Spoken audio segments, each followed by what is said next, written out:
Welcome to Nightlight. Step away from the mainstream and gather around as we enlighten the world and our realities and travel this cosmic journey we call life. Join us as we share with you and provide that beacon that can guide us all to a better way.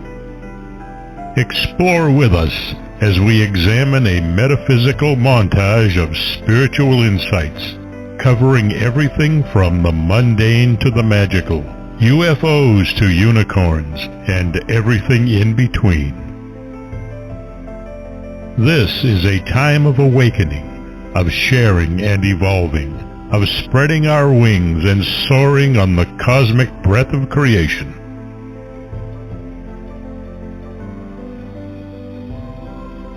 Come and join with other light-minded spirits as we weave our lights together to seek understanding, enlightenment, and with a little luck, some wisdom. This is Nightlight, a reminder that you are never alone.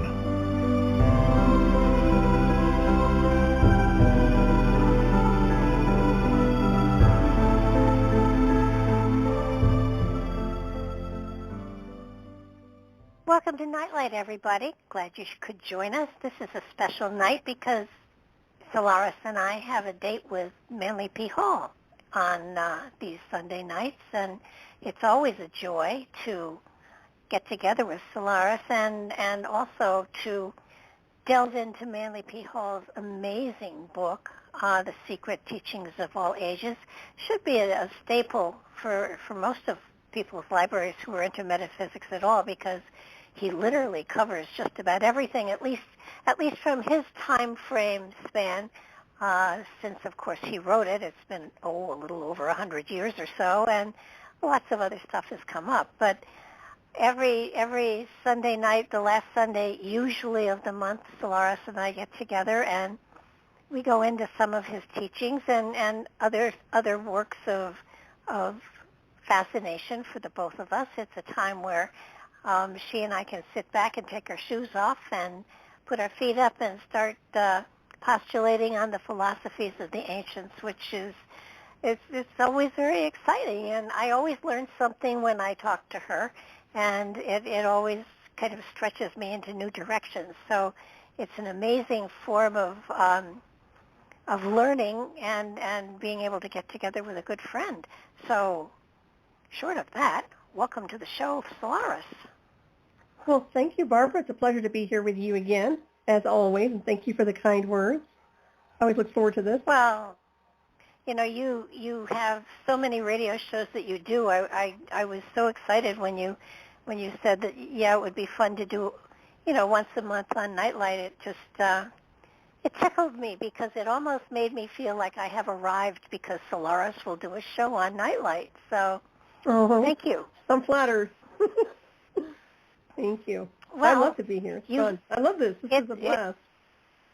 It's it's usually people in our field don't get together and share philosophies. We're, interviewing somebody else, or we're off on another, tangent someplace else. We don't really get a chance to talk about the philosophies that are the foundations of the field that we exist in. Mm-hmm. And very true. And every now and then I've done something where I've been in a group of people that I thought were knowledgeable, only to find out that even though they were practitioners, they didn't know anything about spirituality or antiquity or any of the cool stuff that goes to give this field such a rich and solid and amazing foundation. So it's really fun to share with you because, you've been through the wars too. So, we can share war stories, sort of. That's right. Ancient ones. So, yeah. Well, so when we decided to do this, we picked Manly P. Hall's The Secret of Teachings of All Ages because both of us, while we've read it, we weren't that familiar with it. Mm-hmm. maybe you were more than I. I mean, I had it in my library. Yeah, I've read it. I read it a long time ago, but yeah, it's been sitting collecting dust. Yes. And I think what has become to me obvious that Manly P. Hall, while he was an amazing researcher and an amazing writer, as with all people in the spiritual field, they spoke from their own frame of reference. And when he was writing this book, so much hadn't been discovered or revealed or moved into, so that in many ways he definitely is. It is antiquity, and and you go back even further to the beginnings of philosophy or the beginnings of astrology, and they were all doing it from their frame of reference, and probably were really futuristically focused people, but they had no idea as to where that future was going to take them. And I think that's where we are now. We're looking at the past. We're going through what the past held, and we're trying to figure out where do we go from here. And, exactly. It's like the Hall of Records. Yeah. It's like a mirror. It is, and since the Hall of Records has not been found yet. Actually, there were, 3 Halls of Records, according to Toth? I think so. One in Egypt, one in South America. Where was the third? I keep thinking the ethers, but I know I'm wrong.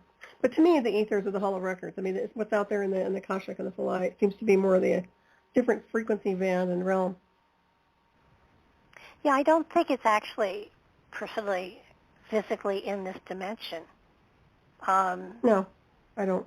And maybe it's a place that we're supposed to be able to go when we are able to move beyond our physicality, spiritually speaking, etherically, and dimension hop. Like a state of consciousness, yeah. That's what I see. Kind of wonder what the library card looks like. Quartz credit card. I look upon the Hall of Records like a library. Yes. And I think that, first of all, it's spoken of in many different places, and then of course you have the Freemasons saying that part of the treasures that the Templars found had to do with wisdom of some sort. You do kind of wonder if that could really be uncovered if we would look at it and say, oh crap, they discovered that so long ago. I'm wondering if they are protecting wisdoms that are already uncovered. Highly possible. Wouldn't that be disappointing? Kind of. Well, it seems like everything is there. It's all to be revealed in some formula or another, but it seems like we also speak the same language, even though it's a different version of the language itself, initiated back in the old days. So if there's information, it's changed and it's morphed, but it's still the same data code of information, if that makes sense. That's what I see anyway. Nothing's really different.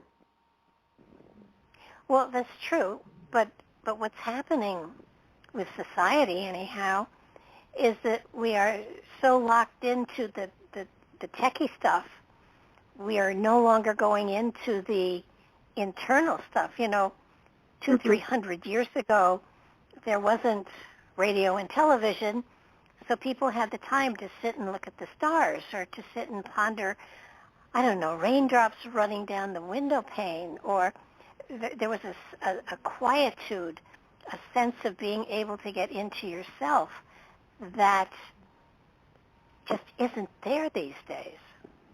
Right. Well, they were the instrument. But still, when I look at... go ahead. No, when I look to find a place of quiet, I have to go into one of my closets and close the door. I mean, it's hard to find a place where you really have silence. In the Masonic initiations, they put the members into a room called what do they call it? A chamber of reflection. And in it is a mirror, a candle, a skull, and a couple of other things. But it's a place to reflect upon yourself and go into yourself. And I think that's something that all of us should have, whether it's soundproofed or whatever. And just a place where you have dead silence, where you can actually be at peace and really go into yourself. Because today, it's impossible. There's traffic outside. There's airplanes overhead. There's telephones. There's radios. There's computers. There's so much noise going on. You don't have the time to get into the silence. True. Yeah, there's a lot of static, and of course, manufactured synthetic, and then versus even other kinds of noise. But yeah, I like float tanks too. I like places where you can go in and just kind of relax on a more consciousness level. But yeah, I think you're right. I think people need to take some time out from this busyness and the strange that's going on. And one thing I'm looking at is all this technology, even the Meta program that's being run or Zuckerberg's trying to create. And if you look at it, it's really just, virtual reality is just an expansion of holographic programming. So we are multidimensional holographic. And when you look at the tech, we are the tech. So all they're doing is making an exterior formula for an interaction. But literally, we are that technology naturally. So I find it interesting that it's a diversion almost, It's like it can be entertaining. It can be informative, but at the same time, it's a diversion to self and consciousness and spirituality, at least for me. So, yeah, it's very interesting what they're doing with technology right now. Well, it's like brainwashing, though. That's what scares me. Right, yeah, especially after where I've been. It reeks of psychotronics. I mean, oh, yeah. Hooked on psychotronics, that's it. Pictures and narratives, yeah, definitely. It bothers me. And then when I see my grandchildren with their cell phones, it's almost like, they're looking forward to a time. And have you seen the little buds that you put in your ears that you just have to touch your ear and you answer your phone? Sooner or later, it's going to be, sooner or later, it's going to be a chip inside your head. Well, you don't even need the chip because I've been through the synthetic telepathy program. You don't need any of that. It's an interface. So once again, the stuff they're doing it's kind of like a slow calibration for this technology, but they really don't need any of that stuff. So we are naturally telepathic, you know that. All they do is just create a signal interface. Well, yeah, and see, that's what gets me. I mean, we are capable of doing all this, but that takes time getting into ourselves and connecting to ourselves in a higher way. And they're bypassing the spiritual part of it and just pushing the technology, which takes you away from your connection to spirit. Right. I mean, would you rather just listen to some chatterbox electronic program, or do you want to listen to creation, source, or spirit, or consciousness? Yeah, it is interesting, isn't it? It's a diversion on a lot of levels. Yeah, it's a little frightening, actually, to be honest with you. Well, I think, there's that, but yeah, I agree with you. The potential for weaponization is always there, obviously, with militarization of things. And then I find that there's always a backdoor access. There's always a reason. They always say there's always another reason behind what they're really trying to achieve with this. And, it's probably a little bit more nefarious, if you ask me. So, yeah. Well, every new invention, the very first thing the government does is step in and say, how can we weaponize it? Mm-hmm. Yes, that's all they want to do. And they use it against us. That's the saddest part of all. They do. They test it against us. I mean, even when LSD was developed, they actually sprayed it in the subways in New York City to see how it would affect, mass groups. Oh, geez. That's crazy. Yeah, it was. I can only imagine what happened to those people. Wow. I think they actually picked rush hour too. So they really made sure that they got it when it was totally crowded. No, but they did this with a lot of the prisoners of war. They've done it. We've done it. I can't say that America has been angelic in the ways that we've tested things over time. So, but it is a little scary. However, speaking of using psychedelics, the area that we were going to go into tonight, and we'll probably step off the stage rapidly with this, but were the Wonders of Antiquity, and it was really, when first I got into it, I thought we were going to be looking into the 7 wonders of the world. I mean, we do eventually, but the whole thing started out with the lamps that burned forever, and I had never seen this material before. I have to be honest. And had you run across it before? I haven't, and I thought it was so interesting about how these lighted lamps were. I guess they put them in the sepulchres of their dead as offerings up to the god of death, which I thought was interesting. And it's believed that the deceased could use these lights in finding his way through the valley of the shadow. But I just find it interesting, and what's really fascinating to me when I started reading through this is that the oil, it seemed to burn. It just kept burning, which was very interesting. And the wicks, apparently, they had discovered asbestos thousands of years ago, and the wicks were made out of asbestos, and they found a way. Now, this could answer one of the questions that I've often had about the Egyptians, and this does go back to the Egyptians, among other things. There was no smoke, so this could have been one of the ways that they lit the insides of the tombs and were able to do the paintings, because they never found any soot or smoke or anything like that in the temples, in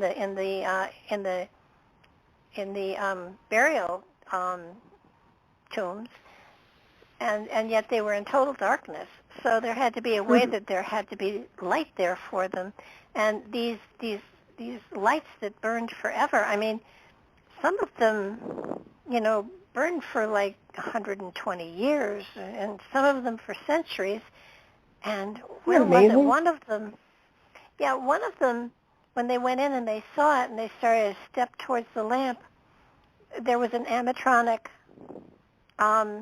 figure that stood up and smashed the lamp and everything, so they had no way of knowing what it was that the lamp was burning. Wow, yeah, that's very supernatural. We think of antiquity as being primitive, and that's a big mistake, because they were as techie as we are, but in their own way. And I agree. It wasn't just Egypt. It was in a lot of different places that they had these ever-burning lamps that they put into the tombs, and a lot of times they opened a tomb up, and at least one of the lamps was still burning, and it was 1,200 years, 1,500 years. I can't remember exactly, but it's mostly in Egypt that they had them, where they burned forever.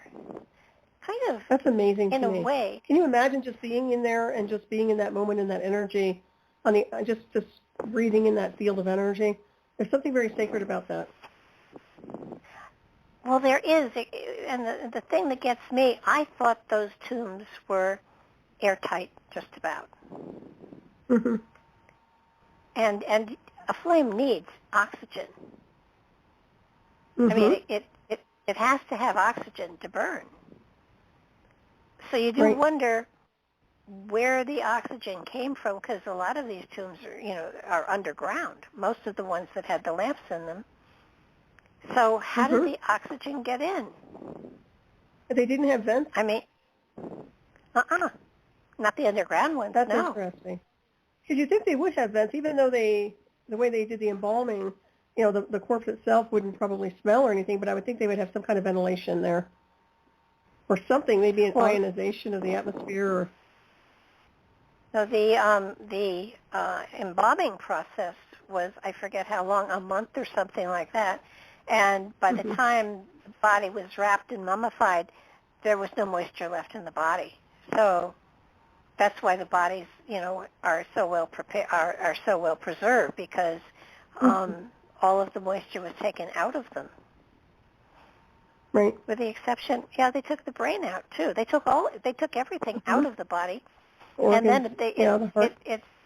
it sat in a salt mixture of some sort for, I don't know how many weeks, but it was a lot of weeks. And when that process was done, then they wrapped the body so that all of the moisture had been taken out of the body. So when it was put into the sarcophagus and the whole, all of the tombs, all of the different boxes they put them in, there was no way that air or moisture or oxygen could get in. So how did those? It just occurred to me that, they were who was it?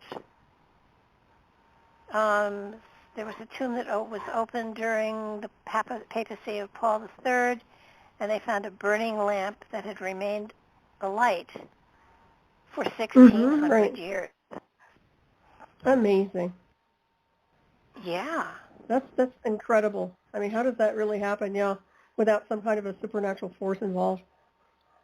There's science, there's alchemy, but there's something else going on. Seems like it. Well, yeah, it has to be the alchemy. I mean, alchemy was science, but but to keep it burning for 1,600 years, that's a long time. How?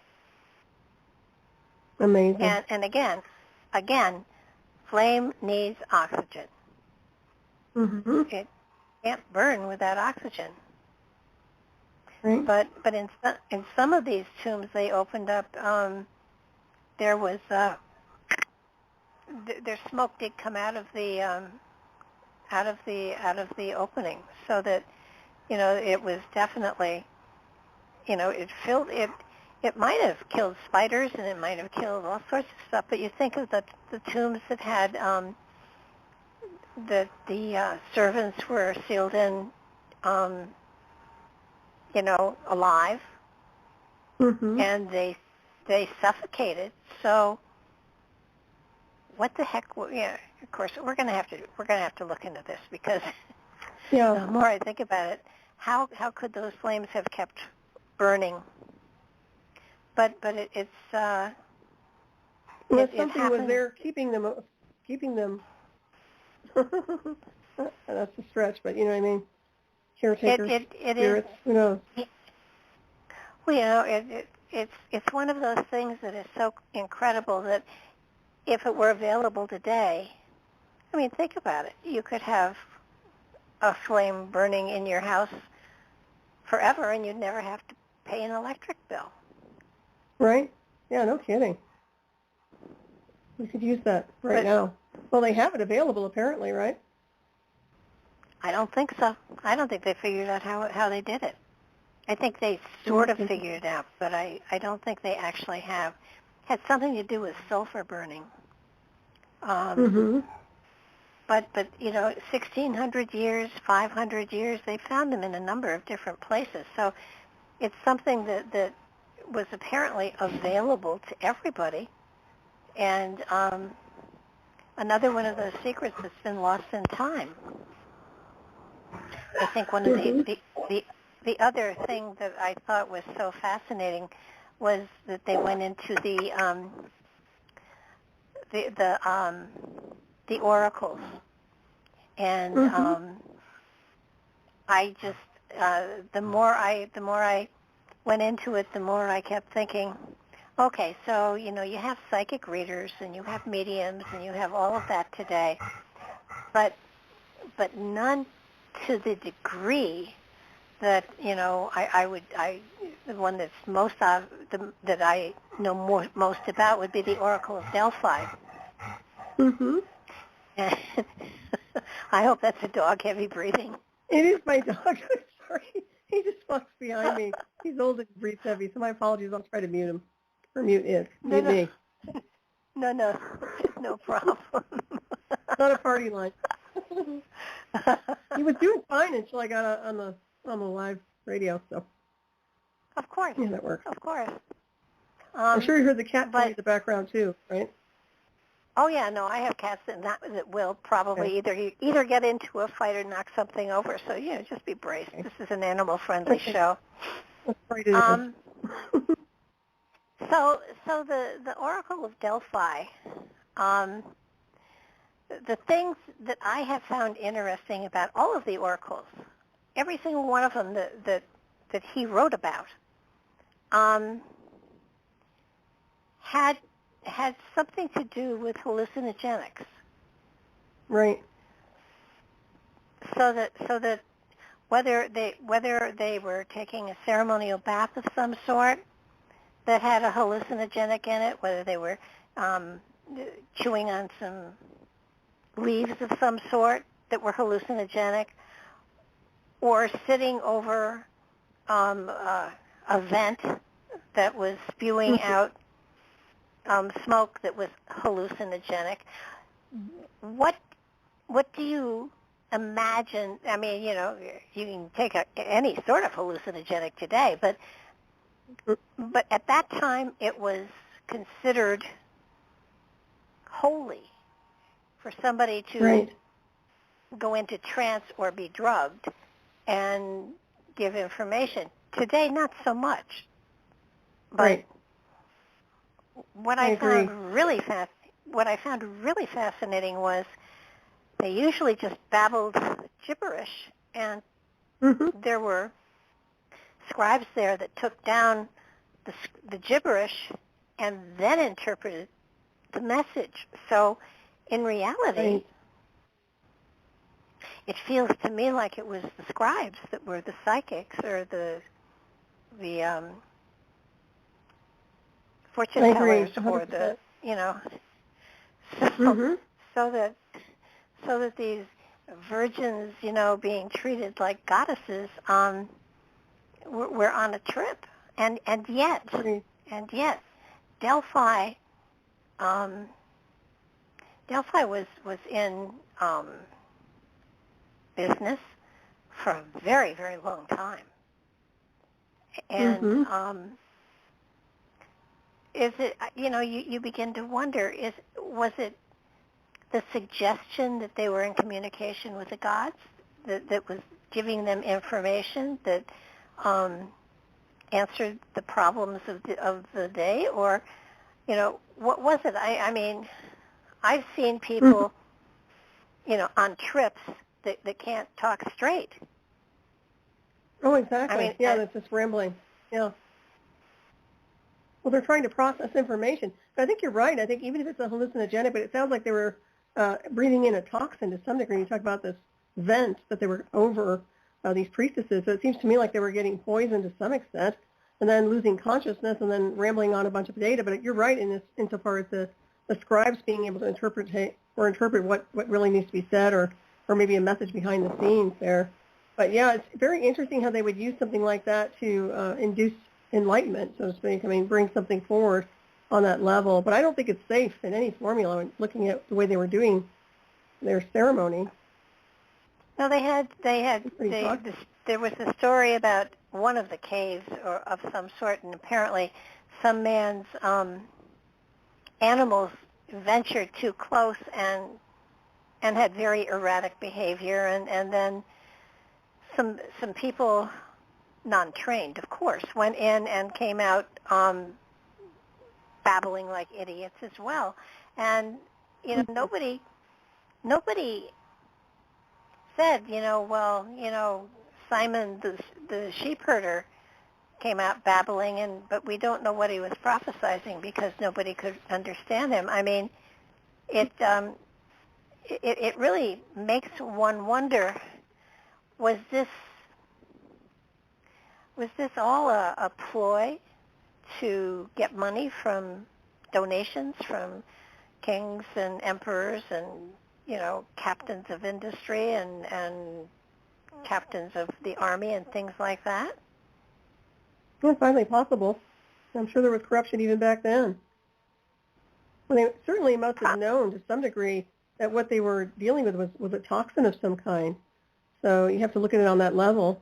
But I think it's interesting. Even back when they used to call it like the falling sickness, you know, when people had epilepsy, and they treat it kind of like, I don't know if they think people were special, if I'm not mistaken. You correct me if I'm wrong, but I think there was something to be said about that as well, if they thought they were kind of blessed in some weird way.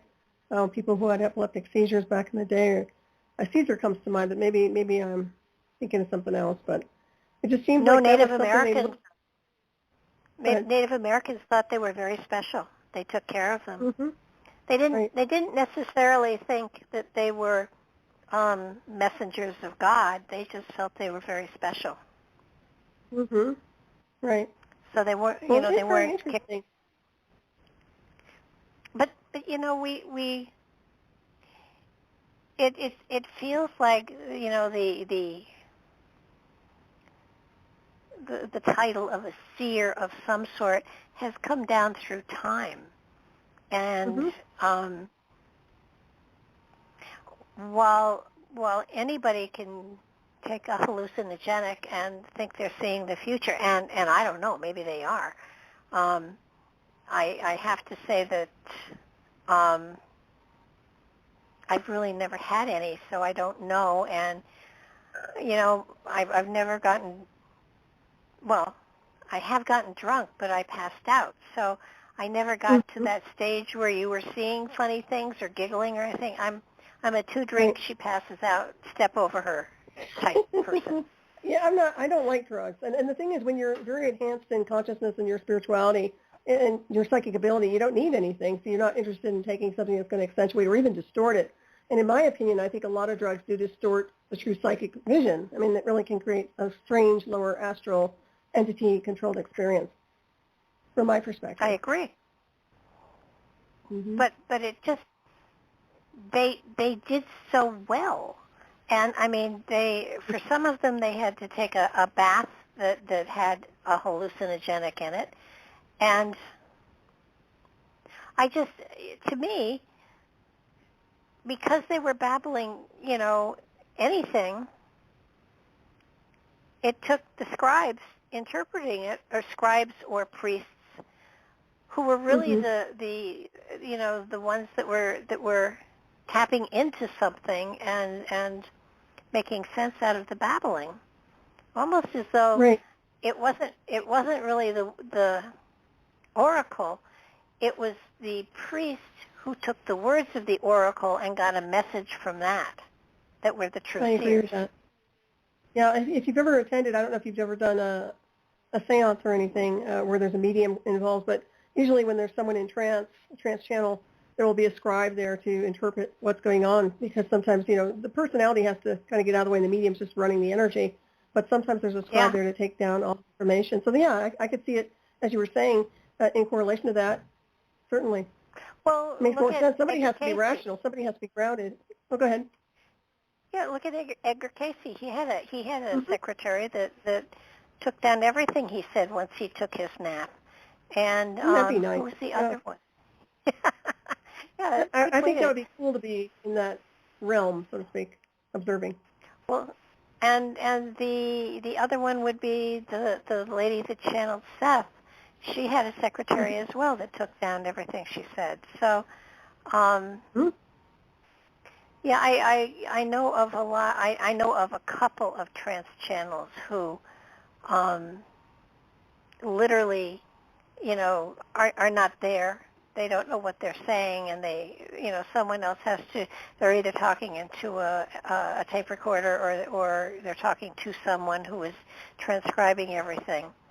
I'm not a trance channel. I'm just a channel. I'm too nosy. I want to know what's coming out of my mouth.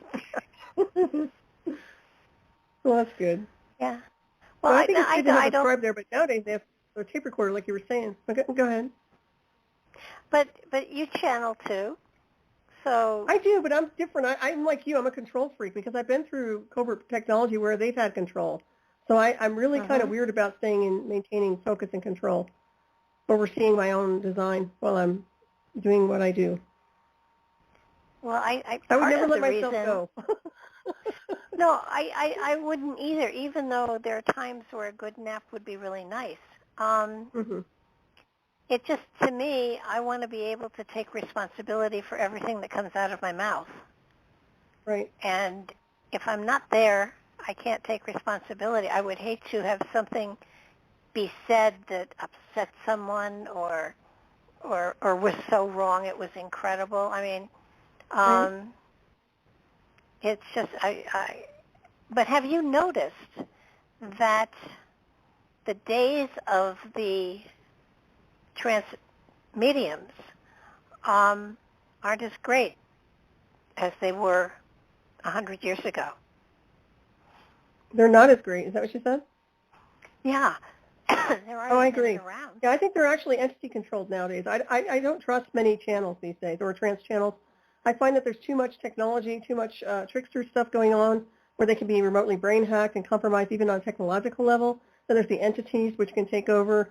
And in my opinion, you have to be clear with your conscience. You have to be clear with source. And you have to do all the spiritual work. You know that, clearing the emotional, the mental body, the physical body, all subtle energy fields. It's not like you just go in and plug in, because if you're polluted, you're going to get a polluted feed. So this is the thing about a lot of these so-called channels of today. In my opinion, I think they're very toxic. And yet they're bringing in all this entity-controlled chatter, which in my opinion has no value. So don't get me started on that. I'm not trying to critique within, that way. But my point is, my observation has told me that's what I see. And I think they have to have more responsibility on a higher level. Oh, I agree with you. And it's funny. At one time, people have asked me from time to time, how do I pick a reader or a psychic or a medium? And basically, I always say read their websites, check their references, and take a look at them. And if they're a happy person, if they are stable, then that's a good person to go to. Mm-hmm. But there are so many people out there that are not, and you get what not what you pay for, but look at the source and see where the material's coming from, and you want to make sure that there is a balance coming out of that person's mouth, because a channel is a channel. They bring information through, and not only are the channels, vocabulary and frame of reference used, but it's like any pipe or channel. Mm-hmm. Stuff coming through will pick up parts of them. So, mm-hmm. Yep. It will be filtered by their experience and by their philosophy and by their outlook. Mm-hmm. I really don't recommend anybody going to them, but, people do. There are reader runners all over the place. So, yeah, there's a lot going on. A lot of channels, a lot of, I don't know. There's just a lot happening. It's almost like overkill right now, so you have to kind of keep an eye on it, I guess. Yeah, in times of stress and times of difficulty, people do go to people who read, because they figure that they'll be able to give them a leg up on what's coming for the future. Mm-hmm. So, well, it's a sounding board, It really is a sounding board, at least with my clients it's been. And I think that sometimes when they're alone and they're scared and they have a lot of energy and they don't know who to talk to, and on the spiritual level, it's much more comfortable to talk to beings like us than it is to go to somebody else. So I think that's where that comes from. And sometimes they just need to have some confirmation, not a full-on channel, so to speak. Yeah, it's just, I was so impressed by, first of all of the drugs that were taken, or hallucinogenics and stuff like that. And I thought, how weird, look at that. They took a bath in it, they breathed it, they ingested it, and wow. And then, it was, and then you look back and you think Native American Indians have special ceremonies where they eat mushrooms.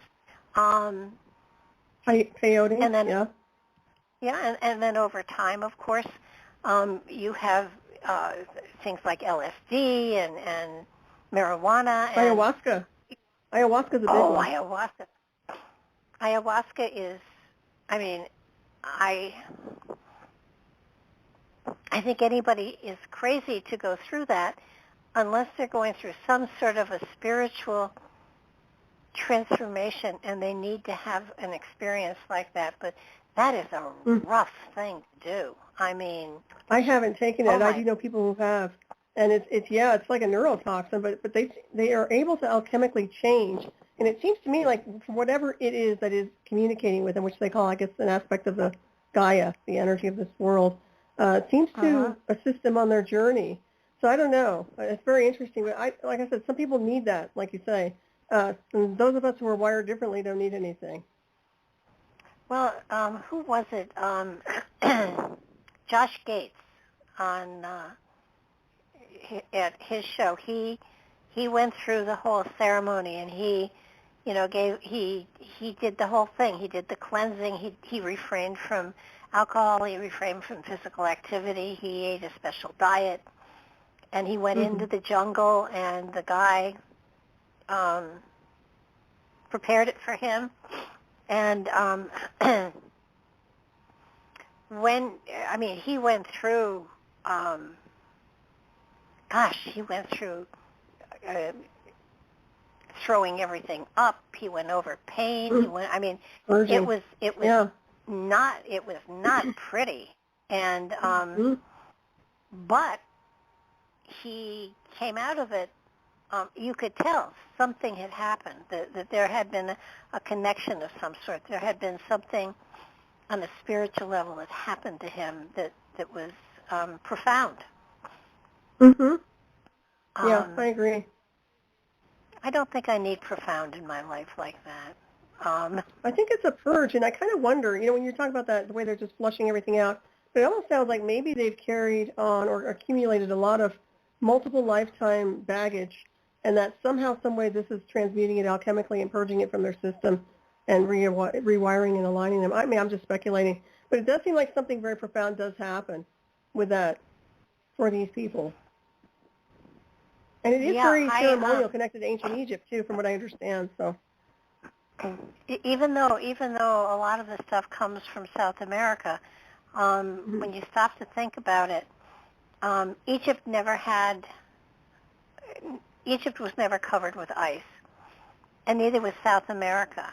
And there had to be a connection between the two civilizations for their antiquity to be sort of similar. So it wouldn't surprise me at all if there was some sort of connection or sharing of that experience.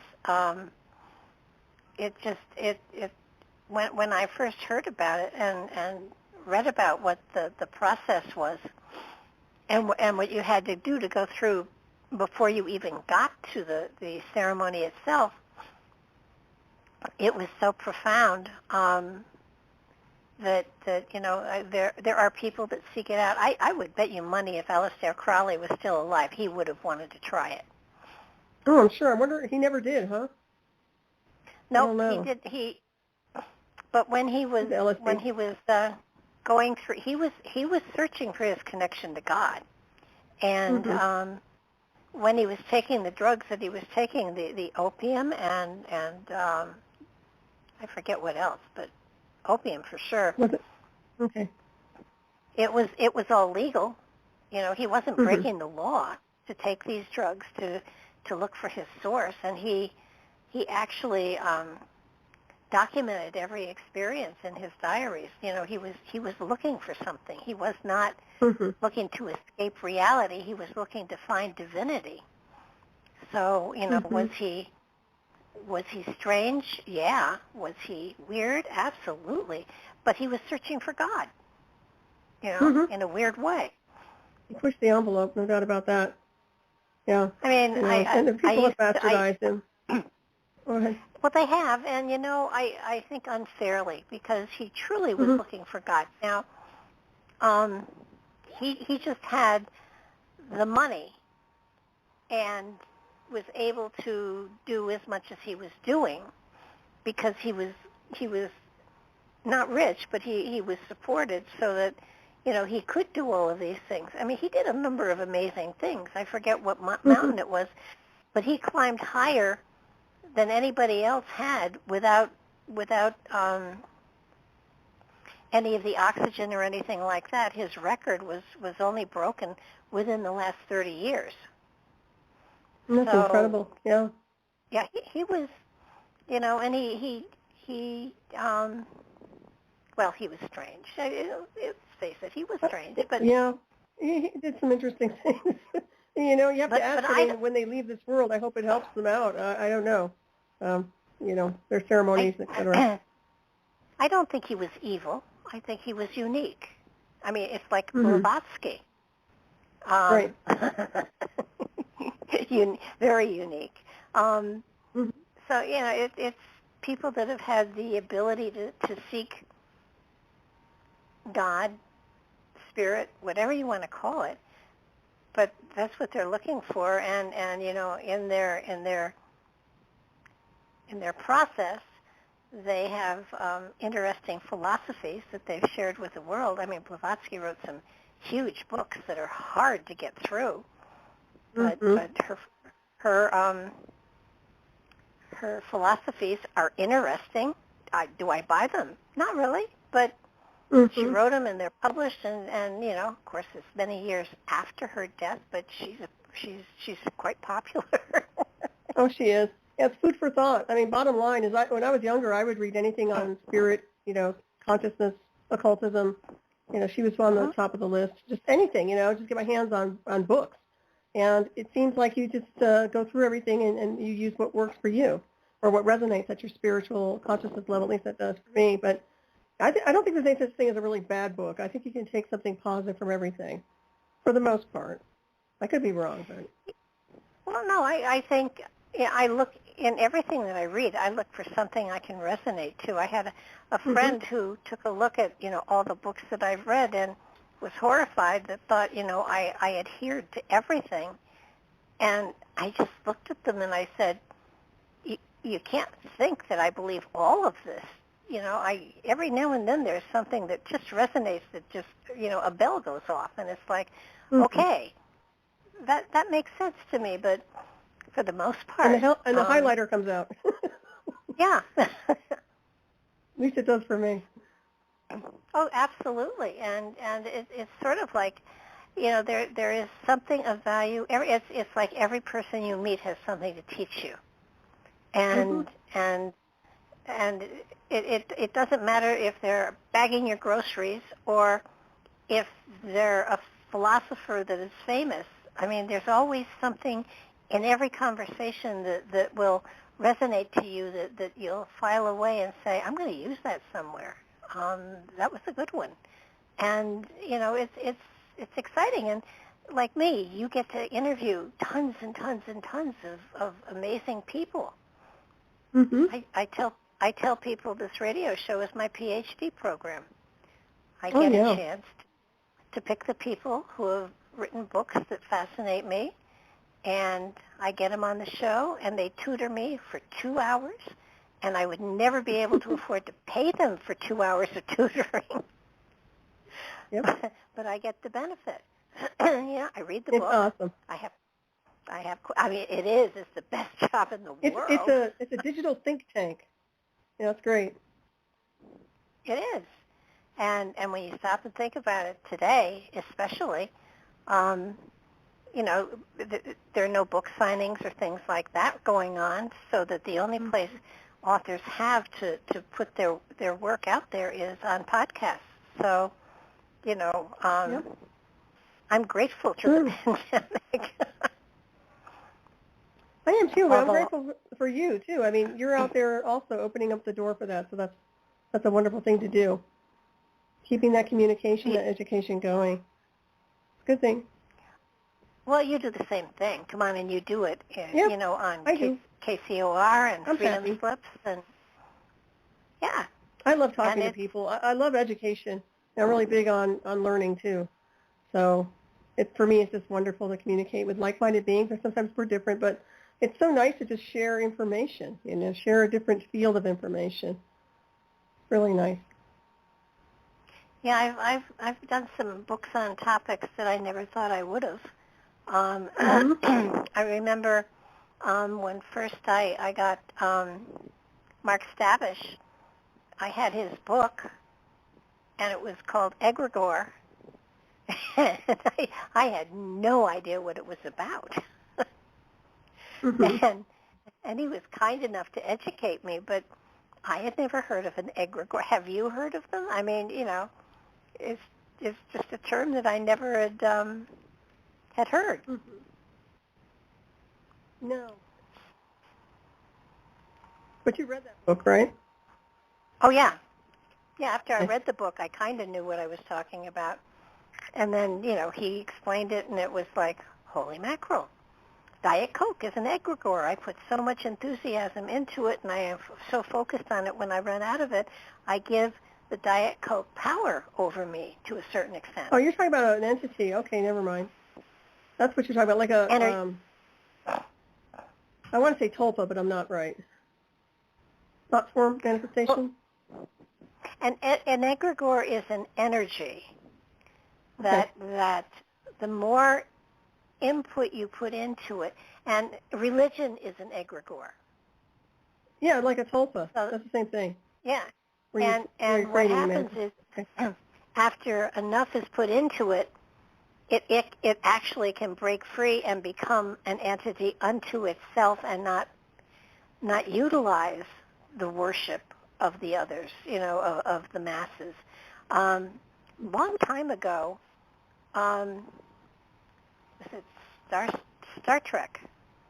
Star Trek did a show on a planet where all of the Greek gods had gone to because people had stopped believing in them. Mm-hmm. And as people lost faith in them, they began to fade from view and disappear.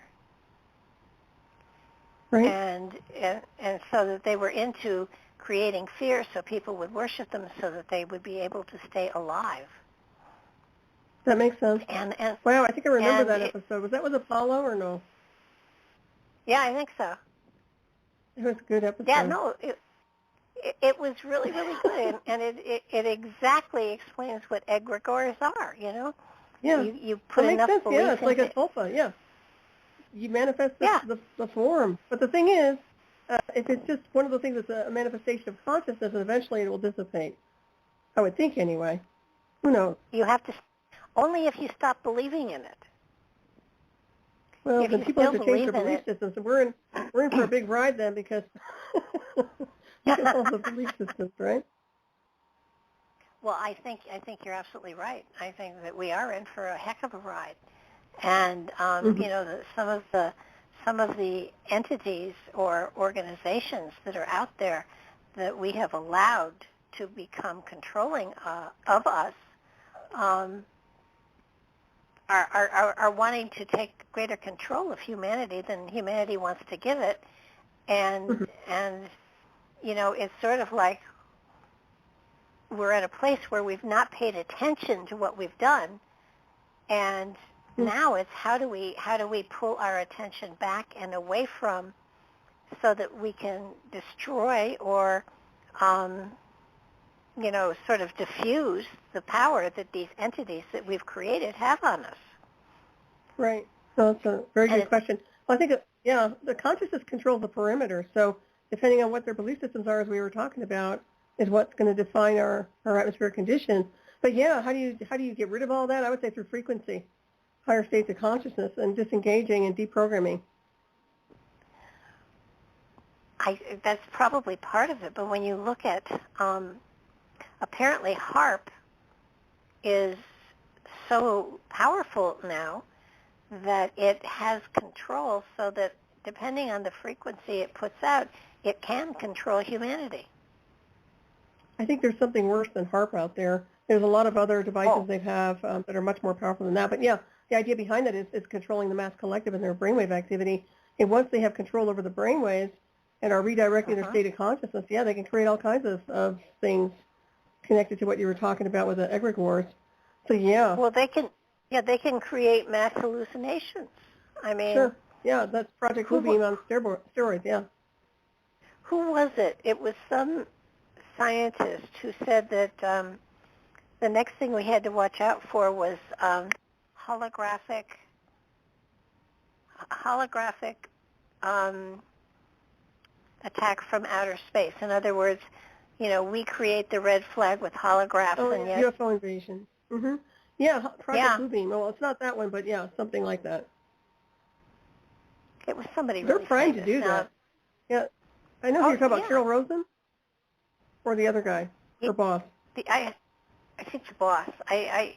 The more I look into it, the more I think I don't think that invasion from space will happen, but I think we can be made to believe that it is.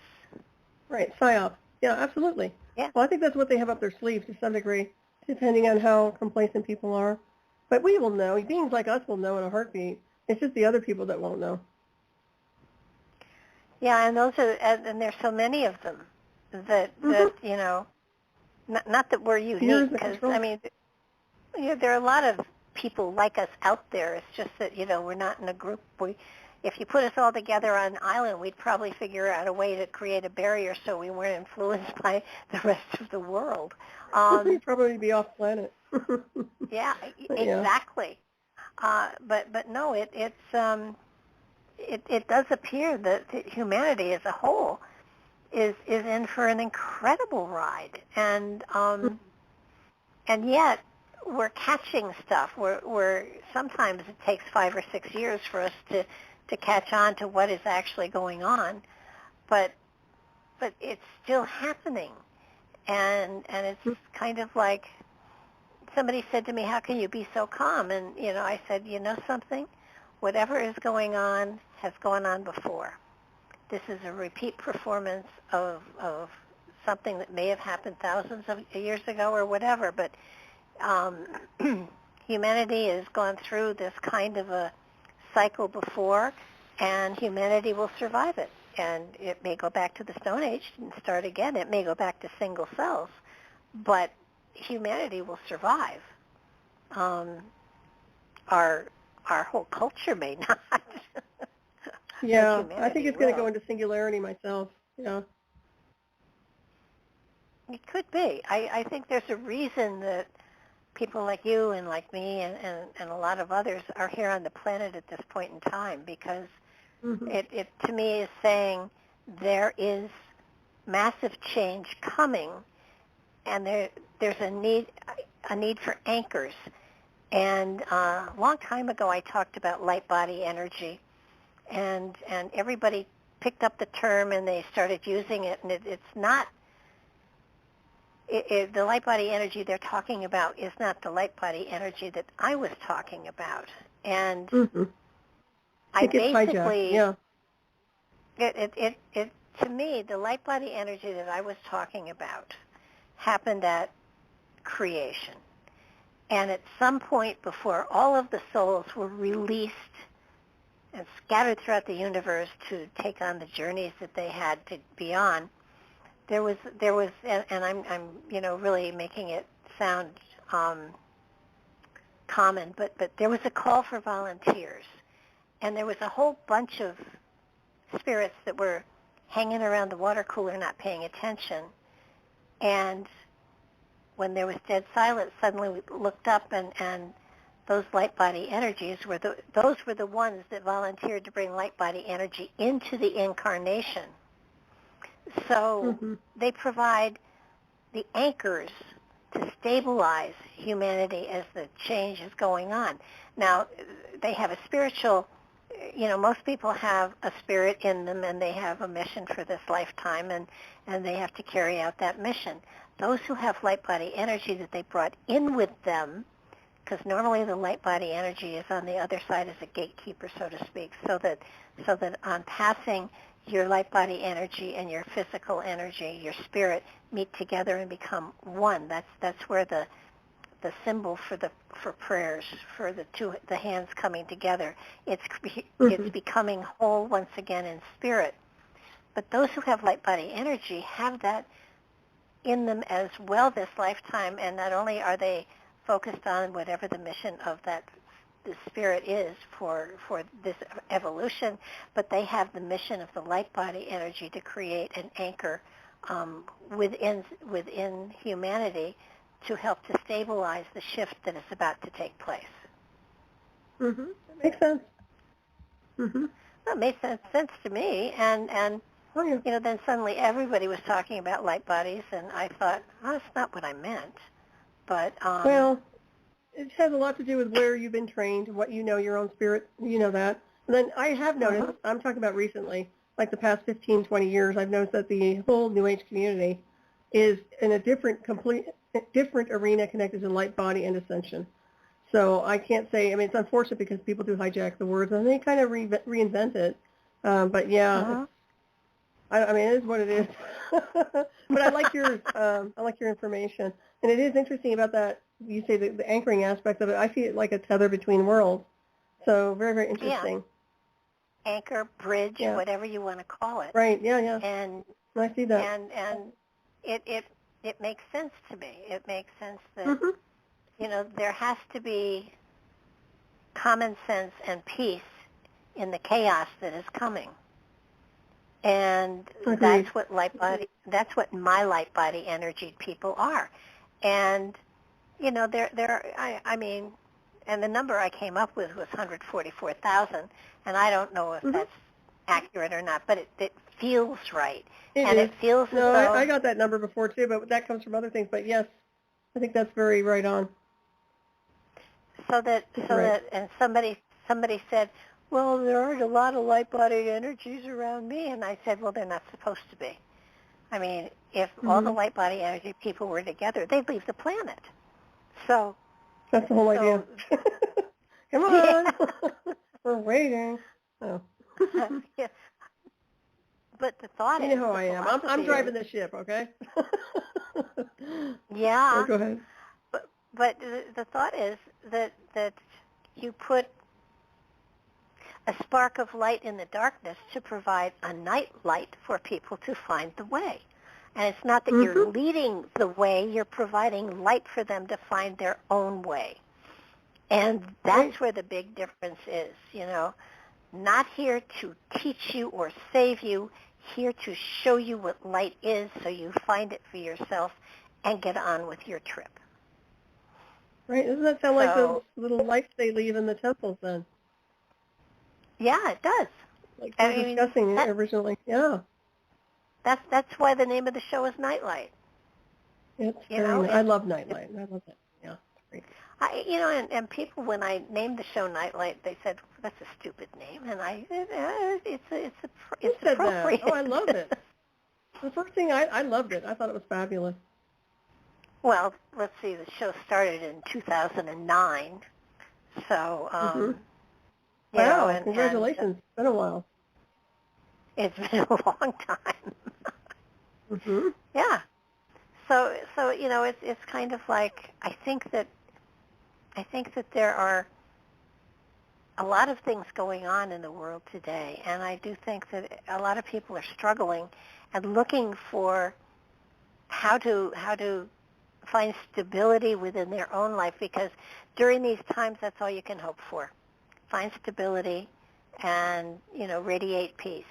And everything will, honest to God, be okay. Is it going to be a rough time? Absolutely.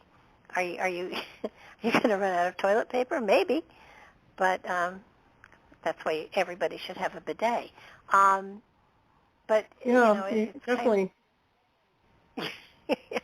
I mean, and I think that's one of the things. While this is definitely a time of transition, people need to have a sense of humor as well.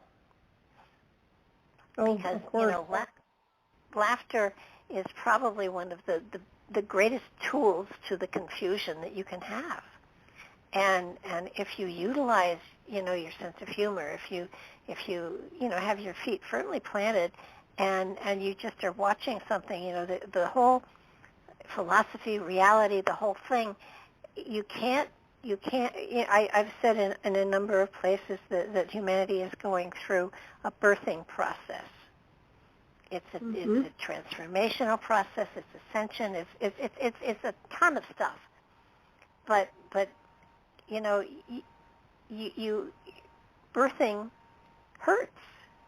It's difficult, And it doesn't happen overnight. I mean, some fortunate people have babies in 5 minutes, though I was not one of those. And, it's just when you're looking at something as huge as the Earth and as big as humanity is, this is a process that is going to take decades, maybe millennia. It's not going to be over tomorrow. So, work your way through the difficulties that are there. Are we going to be locked down again? Maybe. Make the best of it. It's a time to write a book. I don't think people are going to tolerate another lockdown. I don't think that's going to happen. I know they're going to try. I think that people have had enough, though. I don't think that's going to work. Well, I think they may try. Yeah. No, they may try. But have you noticed that authors, since the lockdown, are no longer writing 200- and 300-page books? They're writing 600-page books? I haven't noticed that because I'm not one of those. It doesn't surprise me. Yep. Got a whole series going on there, right? Kind of like, or they're writing instead of one book a year, 2 or 3. So it's been, but yeah, I've seen more 300- and 600-page books than in the last 6 months than I've seen in the last 10 years. So yeah, people are busy. I mean, they are trying to make the best of it. At least a lot of people are. Yeah. Absolutely, and I think that's it's. I think people are finding communities where they didn't know they were. I think that yes, there's been a lot of death, and that's horrible. But at the same time, people have learned to lean on their neighbors more than they ever did before. There is a sense of camaraderie that is going on around here that wasn't there before. People were more insulated in their own personal life, and they didn't care about other people. And now they're beginning to really have more of a group feel to them. So there's a lot going on that's really quite promising. Well, that's good. I wonder if that's just your state, because I don't see it in every state. But apparently, are you noticing that just locally or throughout the U.S.? Well, I am kind of a hermit, so I notice it just around me. Okay. Yeah, I think there's a myth over here, but that's okay. There's suspicion, there's weird, there's paranoia, there's fear. There's a lot of fear in the ether right now. A lot of people are afraid. But you're right, there's people coming together, too, at the same time. Once they get over that kind of a fear program, they can kind of transmute and go to another level. Well, normally it's all transitional. Go ahead. Yeah, well, normally I write predictions for each year, and I did. I wrote them for this year, and they were pretty accurate. I'm reluctant to actually write them for next year because I am seeing, riots, and I am seeing groups of people, with firearms. It feels like there is going to be a struggle of some sort, and I don't know with whom or what or whatever. But it does feel as though we are coming to a time when there is going to be upheaval. Better way to put it, upheaval. And I do think that this country at some point is going to be reorganized. And the government is going to have to change. Yeah, they're going to have to change. I find they're going to have to go bye-bye at some point, in my opinion. That's global, though, not just here. I think the corporate arena has to go. The corporate government just seems like it's going to have to go. It's non-productive. When it gets to that point where everything is regurgitated and it's becoming toxic and non-productive, it has to change. And it seems like there's too many levels of corruption everywhere. So something's got to change with that.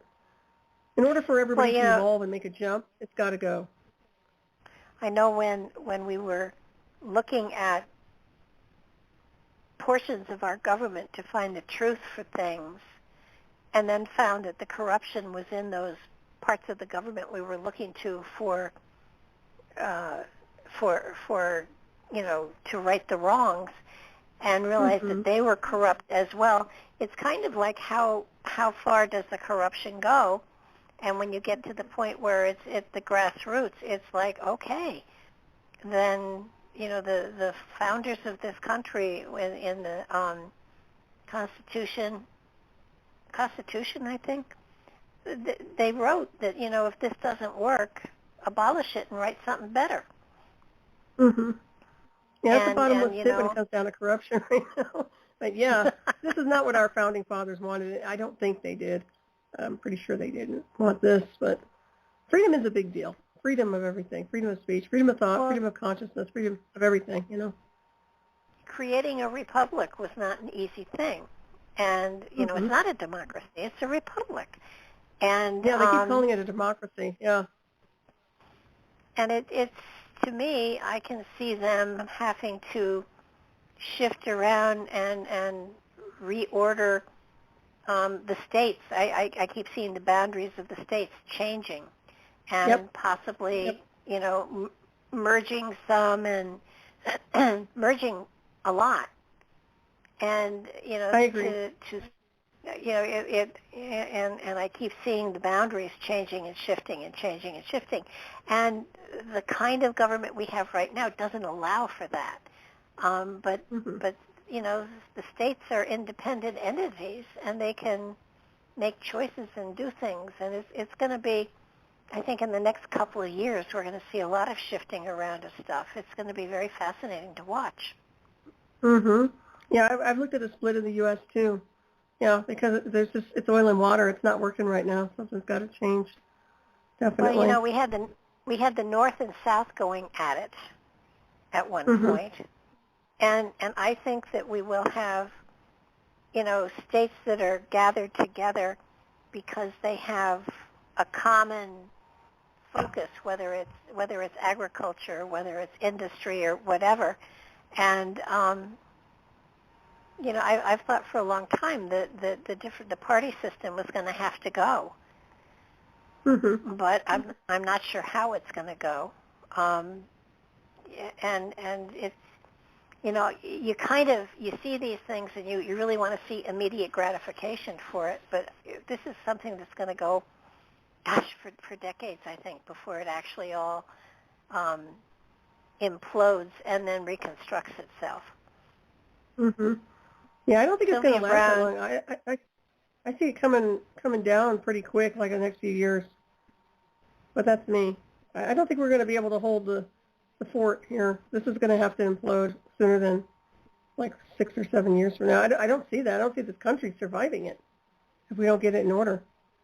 That's just me. Well, you know, we're really, you know, not the land of the free and the home of the brave anymore. Oh no, this is terrible. I agree with you. And I don't play that card well. I'm a free spirit, so.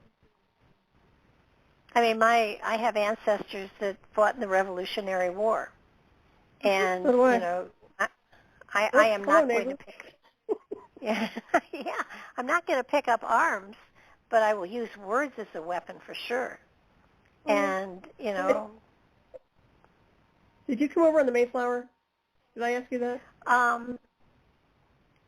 No, actually, I think my family was here to greet them when they got here. Oh, is that right? Well, we showed up on the Mayflower and a couple other ones. So I have ancestors that came over early. But, yeah. I have Mayflower ancestors by marriage, but not by blood. Oh, cool. That's interesting. We probably know each other somewhere. I always say it's funny because I've met a lot of people whose ancestors were coming over on the Mayflower, so we're all kind of relatives now. When I meet them, I'm like, oh, we were on the same boat. How about that? Actually, my great aunt had the rocking chair and the sea chest that the captain of the Mayflower had.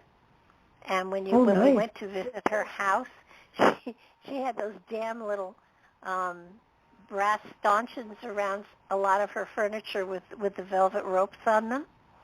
And you know, don't touch, don't go near, that type stuff. Oh, wow. And when it was Aunt Anna. Aunt Anna was married to Uncle Sam, and Uncle Sam was older than Aunt Anna, and so Anna, in her will, of course, left a ton of the stuff in the house to a museum.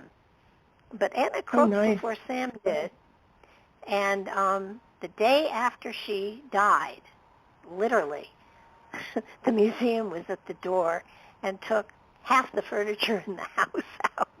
Wow. That's something. And poor Uncle Sam, one of the things was the bed he was sleeping in.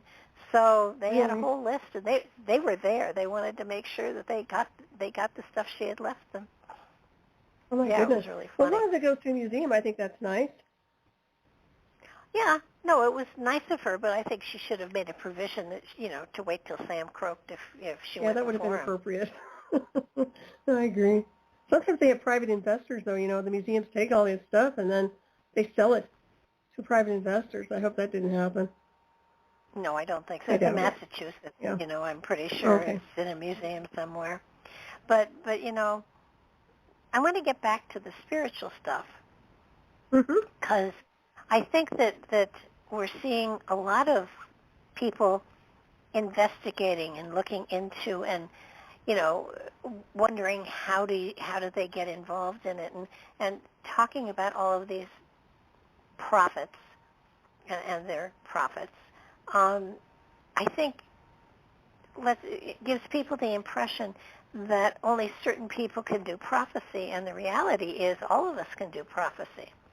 And part of it is even just keeping a dream journal, so that you can sort of and dreams are, in my opinion, dreams are always symbolic, and if you can learn to interpret the symbols in your dreams, you can set yourself up for being a prophet for your own life and your environment. Oh, I totally agree. I think it's just training. Yeah. And focus. And and learning and reading books and things like that. I mean, it's the element of being spiritual and reaching to that portal of tapping into and connecting to the higher spirit is something that it's doable for everyone. You don't need to have a certain level of education. It doesn't require schooling. It requires a desire to learn more and stretch yourself. And if that is your focus, then you'll find that portal a lot faster than somebody else who has said, well, I'm going to find that and be a psychic and make money. I mean, and frankly, being a psychic is only a step on the rung of a ladder. It's not the top. So that those people who stop on the psychic level, in many ways, limit their own capacity. I don't do readings anymore. I do. The night before New Year's Eve, Jeannie and I do free readings on the air, and I do it once a year. I used to do a lot of readings, and do I still do some privately? Sure, but they're clients that I've had for a gazillion years, and I just can't turn them down. But there's a sense of you get to a place and you think, this is so cool, and then you forget that there's more to come. There's more to go to. There's a further place you can reach to, and there's more light that you can bring into your life. And the more you learn, the more you grow, the lighter your environment becomes, and it's a very exciting journey. And I highly recommend it. I'm having a lot of fun. I said to somebody once, they said, oh, you should be in this field professionally, and I said basically, well, when I get to where I should be, I'll turn around. If anybody wants to talk to me, I'll talk to them. And he said, no, you don't understand. It's your journey that's the teaching tool, not arriving. Because once you arrive, you have to find another mountain to climb. So I'm still climbing. Makes sense. Well, I'm navigating. I don't know if I'm climbing. I'm navigating. Okay, well, you're in the ether then. I am. I think I'm in a different space-time most of the time. It's fun, though. I stay here, too. Well, dimensionally speaking, there are people that say, how many dimensions there are and things like that. And, I just figure there's always a new dimension to challenge you. I mean, oh, yeah. I don't think there's unlimited. I don't think there's any end. But, it's kind of like, there's always an expert that wants to tell you about what the limits are of your capacity. And the reality is there are no limits. And That's true. as soon as you mesh with that, what do you think about the space program? Because I've been fascinated with the fact. Well, go ahead. Trump created the space program, and I thought when he did at the time that in his second term he would then merge it with the space program that was already out there. Mm-hmm. Yeah, the black space program. Yeah, that's what I thought the whole thing was. I thought that once he was briefed, right. once he knew there was a space program out there, he had to create a link within reality to attach the one that was already in existence, so we could stop spending all of our money on these tin cans we're throwing into space. Mm-hmm. Yep, you're right. Yeah, to oversee the whole thing. And then I think that was the whole idea behind Space Force. But the problem is, and I said this when he left, I was like, who's going to inherit that? And unfortunately, it's a strange scenario right now when it comes down to the people who are now overseeing what's going on in Space Force. And you have to look at it insofar as the weaponization aspects and what exactly they're going to be releasing connected to the Black Space Program and exotic technologies, which, in my opinion, I don't think they're going to be releasing a whole lot. I think they're using it for surveillance. I think they're using it for remote, some more nefarious type stuff, in my opinion. I think they have the capabilities to do some really bad stuff. So let's hope they don't do that. But I'm not real impressed with what's going on right now. As a matter of fact, I'm very concerned about our Space Force because we don't have good leaders right now. So they don't. Well, I would think that the current administration probably hasn't even been briefed on what's out there. No, but I know that Harris is very, very interested in covert warfare. She's obsessed with it. So we're looking at somebody who's sniffing around Space Force and sniffing around the space program to get information connected to psychotronics, remote brain hacking, the type of technology I'm familiar with, and plus the types of surveillance that is literally about encapsulating everything with the artificial intelligence program. So I'm keeping an eye on her because I think she's, these are people that want to do things nefariously, in my opinion. I'm not trying to judge, but I'm assessing, and I don't get a good vibe about what she's after. She's power hungry, and she's looking at the exotic tech. She's really, really fascinated with the black science and exotic technologies. And you have to remember that all that technology is stolen and reverse engineered tech. A lot of it wasn't even ours. Even the extraterrestrial design work, a lot of it has been it's stuff they've kind of inherited, but it's not their legacy to have. They've been using it. So, yeah, I don't know. I don't have a good vibe about that. I used to be very supportive of Space Force, but I'm very concerned about it right now. I don't like the weaponization of space over my head, and I certainly don't like the illegal surveilling that they've been doing. That's no good. So. Well, the number of satellites that are out there that surround the planet is mind-boggling. Oh, I know. I mean, I am so surprised that we don't see, collisions every night in the sky. What's really interesting is that I think they just put up a new killer satellite. I think China just launched something that's connected to like a killer satellite that will take out everything else. So I know we have those anyways. I'm sure we have some in Russia does too. But my point is that I think it's going to get kind of weird up there, and people should keep an eye out for what they try to create. But yeah, I mean, it's space junk, quite honestly. Do you think the next battlefield is not on the planet but is in space? Oh, I think it's right above our heads, absolutely, and in the water. So the water's weaponized, the oceans are weaponized, and above us. Yeah, absolutely. But it's not extraterrestrial that they're fighting. They're fighting, in my opinion, I think they're conflicting with themselves in different countries and also trying to stake their territories and create their own perimeter for their own defense system. But the problem is they're not going to be very kind to incoming, in my opinion, any type of incoming craft. So we have to look at that too. Well, I know that there's more than, I mean, we have the space fleet out there, but there are several space fleets out there. It's not just There's one. all kinds of stuff. Well, and there's also different configurations of space-time, too, that people don't factor in, and I keep trying to mention that, because if they're in the wrong space-time configuration, they're not going to see what they're looking for. And even with the most advanced telescopes and certain perimeters that they have, they're not going to see what we can see if they're not in the true configuration. And that has a lot to do with the way, as Tesla would say, the modulation of waves and frequencies and how those work. Because if you dial in differently, you're not going to see what you're supposed to see. That has a lot to do with different types of fleets, in my opinion. But I think there's a lot out there, but they're also very paranoid. They want to dominate this world. They want to dominate space. They don't want to be real allies with anything, as far as I can tell. And look how they're treating everybody here. They want to keep everybody in a prison planet. They don't want your consciousness expanding, and that's against universal law. I mean, we're designed to evolve and ascend, so there's going to be some problems with that.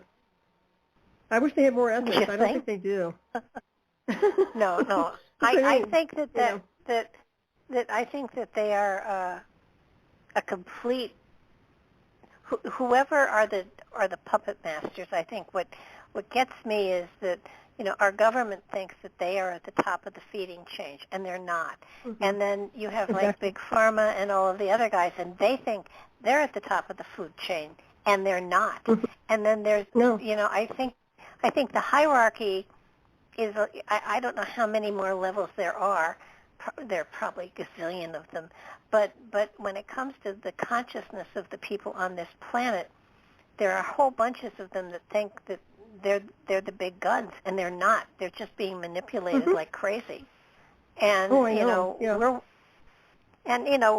just cannon fodder, really. Mm-hmm. Well, the way they treat us is disrespectful.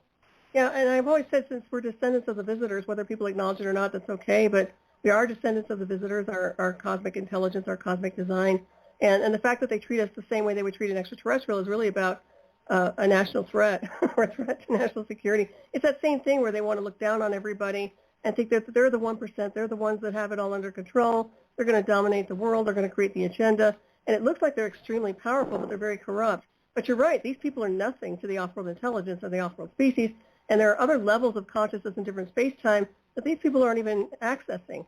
So to me, it's kind of like they have no authority here to do what they're doing, in my opinion.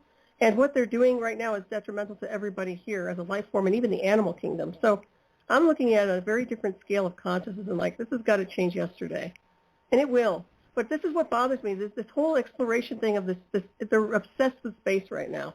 And I'm sure you've noticed that. I mean, just obsessed with taking territory, space monopoly, mining the moon, now they want to divert asteroids and create all these, games. Everything's a game to these people. They rule people's life with a joystick, pretty much. We don't even need soldiers anymore because they can remotely control everything. So what's the point in having, boots on the ground? We don't even need those anymore. Everything's going to be AI. When you stop and think about it, though, they're talking about Mars and setting up a colony on Mars. Well, we've had a colony on Mars. I mean, good luck with that. I know. and I'm sure it's occupied. Let's put it that way. Yeah. I'm sure it is too, and I'm sure it's underground. Agreed. And we talked about machine worlds and different types of artificial intelligence. It's not the version of man's here, but something a lot more advanced. I don't discount that at all. But also, and I mentioned once again, it's the space-time we're looking at, because if you're looking at different space-time configuration, you look at Mars, you're going to see a very different image.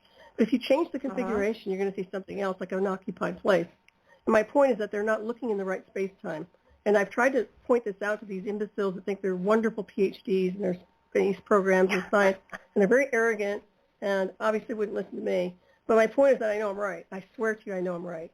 So it is what it is, and I think they're going to figure it out at some point. But I find them to be a little pushy, a little too pushy. And also the fact that they want to harm anybody here on this world or control or dumb them down, that's not acceptable behavior in any universe. So something's got to change. That's just me. I agree. And same with the moon. I mean, they're obviously, and the more I think about it, the more I go over the pictures and everything and the reports. I'm not so sure we actually were on the moon. We have another way to go, I bet. Oh, absolutely. I am sure that there has been I'm sure there are stargates. I'm sure there are ways of projecting. But it's always seemed stupid to me that we think that we can go in these tin cans and get anywhere, and we can't. I know. And it is a joke. And I think the one thing that has always bothered me, maybe you can explain it, why in all the pictures that we've seen are there no stars in the sky? Mm-hmm. Yeah, they mention that a lot. I'm not sure, to be honest with you. I mean, I've heard different stories from different astronauts trying to explain it, but I find that the whole scenery, and of course I was little when that whole scene took place in the initial, journey to the moon. But I'll say one thing: it does seem like it was orchestrated and it was created on a set, and then part of it might have been used in a more cloaked design work to get them to their destination. But I can't even confirm anything anymore. My gnosis tells me that we have advanced technologies. There's an off-world intelligence, but everything they've said has been such a lie for so long that you just have to take a step out of it and look at it from a different perspective. I mean, I would believe that there are bases on the dark side of the moon. I would believe that in a heartbeat. There. There's a control panel. I mean, if you remote viewed it, and you have remote viewed it, right? So you kind of know what you've seen. Yeah. So I know there's a control panel there. I know there's tech there. But I also know it's not the tech that's our tech. And there's also another thing. Now, maybe you've honed in on this, but I know that they've done a demolition. Okay? So it seems to me like the reason they were trying to go and crash things into the moon, in my opinion, was to do a demolition to get rid of ancient technologies or anything there that could have been something that would give away extraterrestrial intelligence or something else foreign and not theirs. So that's just my own impression, but I do think they sanitize and do demolition. They take what they want, and then they do a demolition on anything to sanitize the visual. So I don't trust anything that's coming out of these plugs.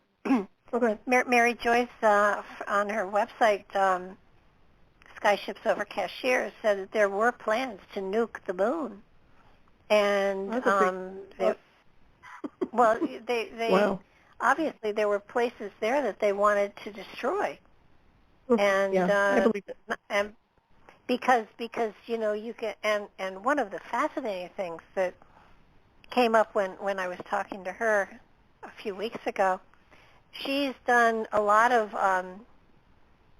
remote viewing on the with Google Earth. There's a Google Moon, and there's a Google Mars, and when she has discovered stuff and reported it and then gone back, it's been blurred. So the government is actually controlling. There's a lady who had a stroke, and she has difficulty with lots of stuff, but she's got lots of time on her hands, and she's been doing a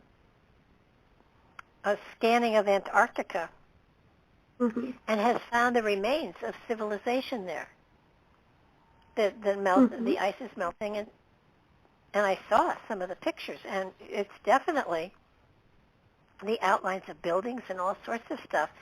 And when I went to view it, it all had been blurred up. And Mary happily has pictures of it. But so there's a lot going on in Antarctica. There's so much going on in this world that that's being hidden from us. And why? There's no. I mean, come on. Control. I mean, power. Discovering an ancient civilization in Antarctica would take everybody's mind off so much stuff that they'd be able to slip so much stuff past us because we'd be fascinated with that. But no, right. We got to keep it quiet. But when the Rendlesham Forest thing happened, at the end of World War II, it was fascinating. The soldier that touched it got a download of binary code, and when it was interpreted, it turns out that it was a message from 800 years in our future. Who interpreted it? Let's see. I'm not.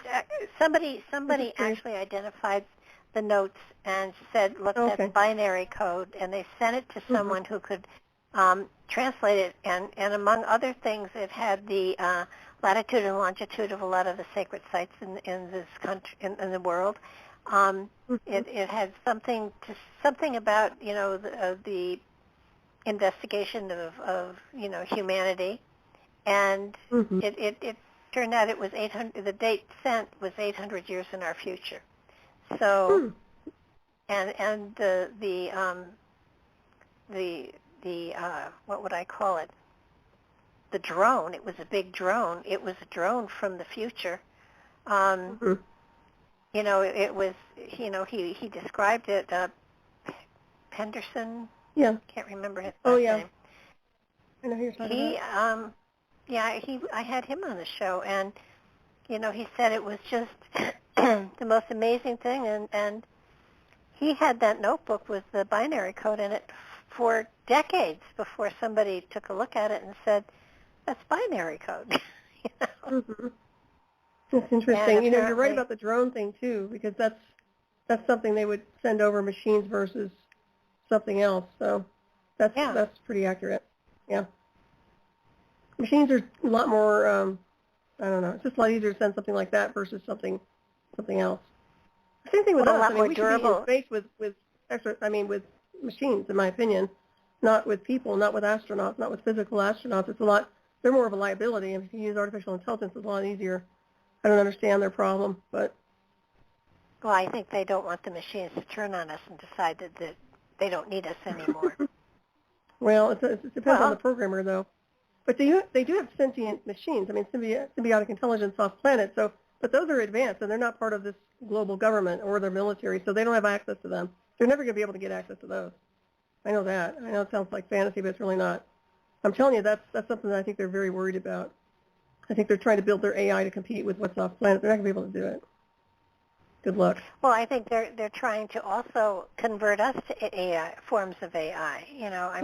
Yeah, because we can be controlled. It's the same thing where we're machine-based in the sense of we're capable of transmitting and receiving and interfacing with machines, and it works really well. So yeah, the capabilities are there for sure. I think it's just about controlling and manipulating, and then inserting information and deleting information, which I don't like, because then the screen memories, that's for military abductions, but they would take something from you and put a screen memory in that has no value, but connected to something that would distract you. A lot of the extraterrestrial experiences that people have, in my opinion, with my labs are connected to that. So they put in something that's been like a psyop where it's not accurate. It distracts them, and then they're taking information. They're extracting data from their target, who probably had a real ET experience, but they'll never remember because the screen memory's running the show, at least for a while. It's really weird how they work. These guys are very, very, I would say they're masters of their craft when it comes to psyop. Well, they're really good. When I was reading, it was in the book by the author I told you, Guffey. He talked about how, and the book, I'm going to promote it. It's called Cryptoschatology, and it talks about all sorts of conspiracy theories that have been, out there for a very, very long time. And part of what he was talking about was the fact that they were trying to program people so that at some point in time a trigger was sent and they became violent. And he's basically suggesting that Manson had been manipulated that way. The kids who did Columbine had been manipulated that way. Yeah, that a lot of things that have happened within our culture over the last several decades have been triggered by an electronic message of some sort that triggered something in these people that made them schizophrenic or violent or whatever, and so that when you're seeing riots breaking out or for no cause, I mean, do you remember San Francisco and again in Chicago? They burned their own town down. That takes stupid people. Yeah, sleeper cells come to mind. Sleeper cell activity, sleeper cell activation. Yeah, absolutely. Signal driven more than likely. Yeah. And that sometimes, it was gotten from, gosh, I don't know, all of the games that you played and stuff like that. That there was stuff in some of the games that sort of programmed you because of your focus and concentration. It's like TV. It takes something like 15 seconds before you're in alpha when you're watching a television show. Mm-hmm. And once you're in alpha, they absolutely, all of the ads and everything, they are sending all sorts of subliminal messages to you. And, that's why I get up and usually go to the bathroom during a commercial because, I don't want to, have to go buy something that I don't need. Right. Well, input, output, any way you look at it. Yeah. Yeah, I do think that people have to be aware that even in movies, Apple Computer pays to be able to have people use the Apple computers on the screen because if you see it in a movie, you think, maybe that's the best one to have because, these people are using it, so therefore I should go get one. And it's a subliminal thing, and these subliminal messages are just absolutely bombarding the consciousness of all of us constantly. And, it's sort of like we are programmable. I mean, there have been times when I've seen something on I don't know, I've seen something that I had to go out and have an ice cream, or I had to go out and find a Big Mac, or do I always get in the car and go? No, but there are times that I do. It just looks so good, and I remember it tasted so good, and then when I actually get it, it was, oh, God, why did I do this? It doesn't taste as good as I remembered it.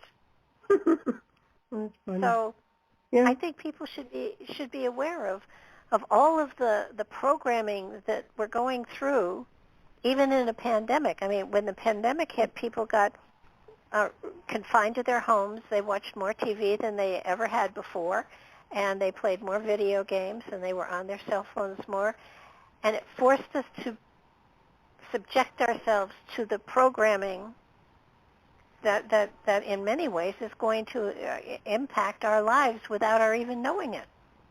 Mm-hmm. Oh, yeah, definitely. Well, they had time to process a lot of information alone. A lot of isolation. In my opinion, it was very much psyop-oriented, psychological imprinting, because people weren't allowed to communicate with each other very much. They were alone. And it just seemed like that's what they do when they try to control and mind control people. They isolate you. They keep you away from your relatives and loved ones. They put you in a space of fear and uncertainty, that kind of thing. It seemed like it was taking place. So, yeah, people really need to pay attention to that, though. There are the antennas. Just, change your antenna and don't dial into them or whatever. Yeah, the isolation isn't all that bad. I mean, I'm a hermit anyhow. Yeah, for some people it's not, but if you're an extrovert, though, it is hard for some people who are used to being interactive and getting out and busy, that kind of thing. I will admit I haven't been to a restaurant in 2 years. And, every now and then it would be nice to go out and have some food. But they have you so frightened now that, oh, my God, somebody in the kitchen could have a cold or whatever and be breathing on your food. And, they make us all germaphobes. Well, I mean, this is another thing I don't get, Barbara.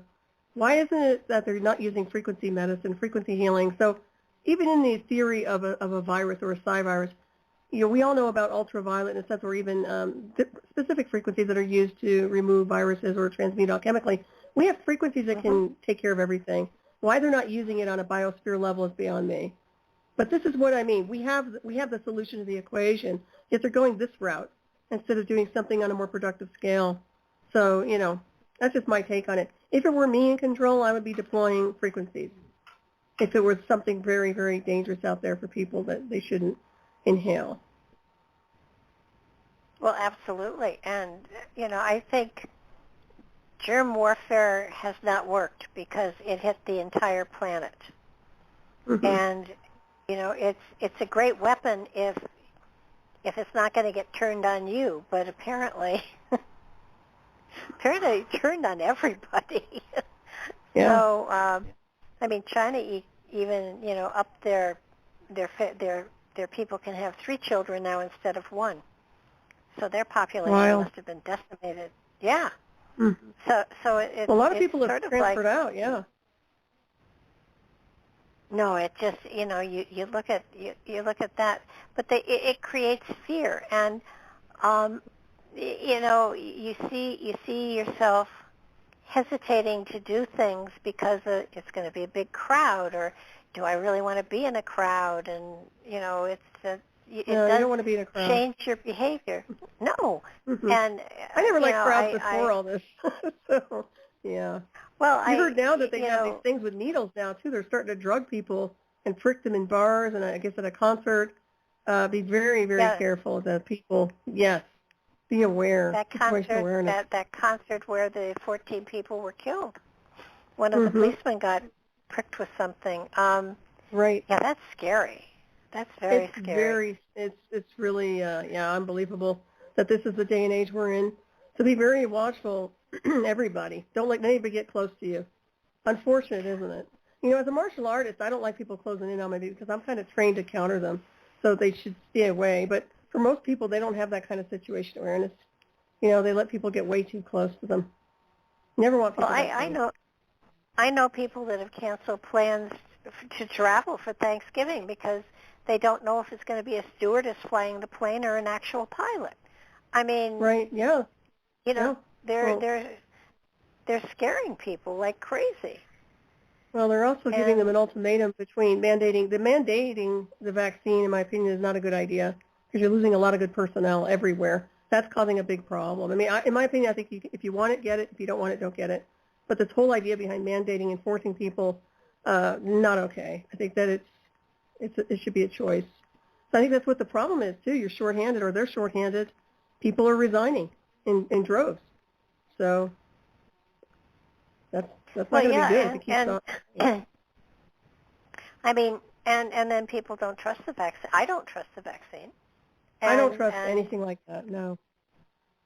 And it's I did get one shot because I wanted to see my grandchildren, and now I've seen my grandchildren and they're great and I love them very much, but there's no way I'll take another shot. I figure whatever was in the first shot just hadn't been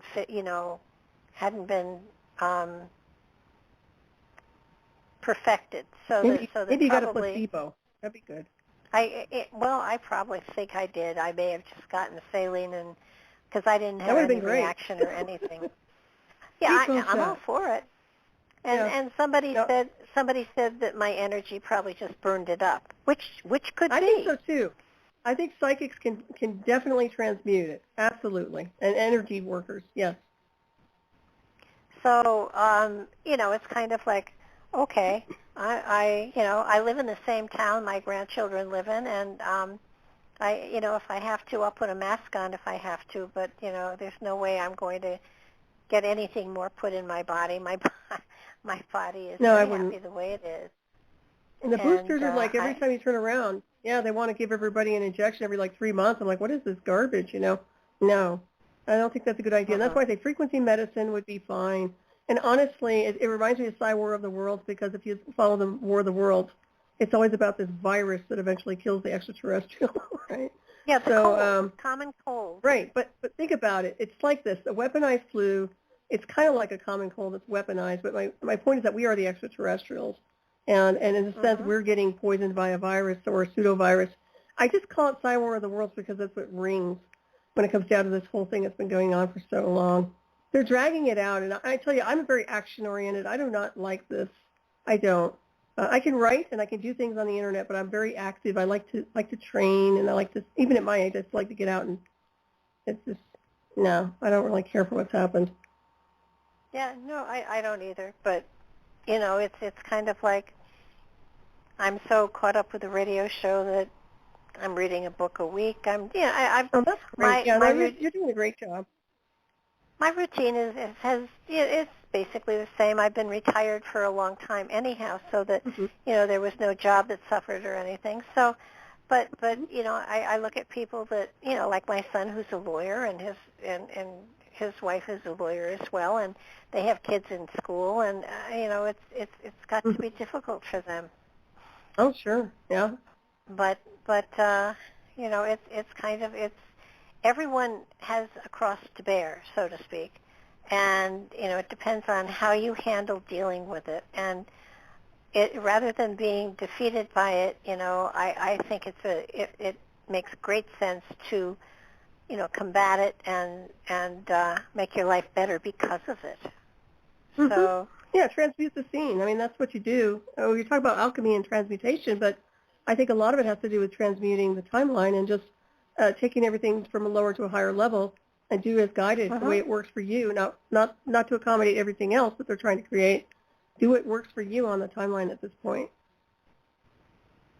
Yeah, and it's a perfectly wonderful time to, oh gosh, I don't know, go into past lives or do remote viewing or do any number of things that don't necessarily sit in front of the boob tube constantly.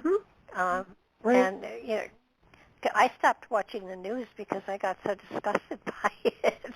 Oh, I can't watch it. Yeah, it's too much propaganda when it comes down to it and all that regular stuff. I don't have a television anyway. I just have a computer. So, but we get the sound bites and everything else on here. Oh yeah.